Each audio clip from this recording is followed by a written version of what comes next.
मला असं वाटतं भेट होणं म्हणजे काही भेटीगाठी या सगळ्यांच्या होत असतात.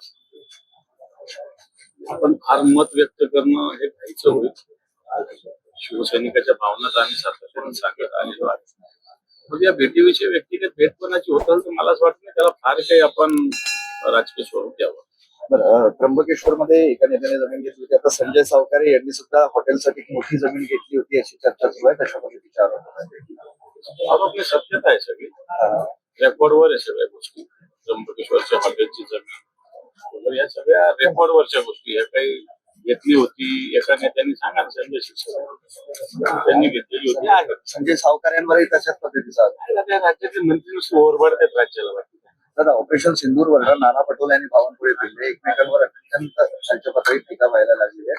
विषय होता ऑपरेशन सिंदूर.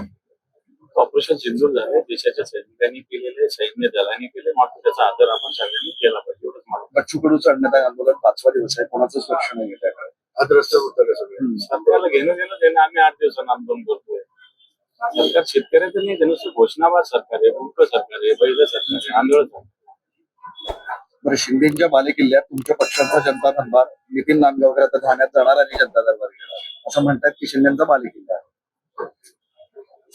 ईव्हीएमच्या बळावर जिंकलेली आता स्वतःची बालेकिल्ले समजायला लागलेले आहे. कोणताच भाग कोणताच एरिया तुमचा बालेकिल्ला कधीच राहिलेला आहे. बालेकिल्ले छत्रपती शिवरायांच्या काळात होते, आता सगळे किल्ले ढासळलेले सगळ्यांचे. पालकमंत्र्यांवर इतके दिलेले आरोप करत आहेत आणि ते सगळे कागदपत्र आज तुम्हाला भेटणार आहे. त्यांचा काही निरोप तुम्हाला आलेला आहे. या म्हणून सांगितलेलं भेटायला त्याला काय प्रॉब्लेम. काही कागदपत्र माझ्याकडे ऑलरेडी सगळे आहेत, काढू आता त्याला योग्य व्यास. जी राजकीय भेट समजली जाते गेल्या अनेक दिवसांपासून ठाकरे बंधू एकत्र येणार असं बोलतो मी, पण आता हे दोन्ही नेते भेटत आहेत. कोणी भेटलं म्हणजे त्याला काय व्हावं, एखाद्या व्यक्तीला भेट झाली म्हणजे काय.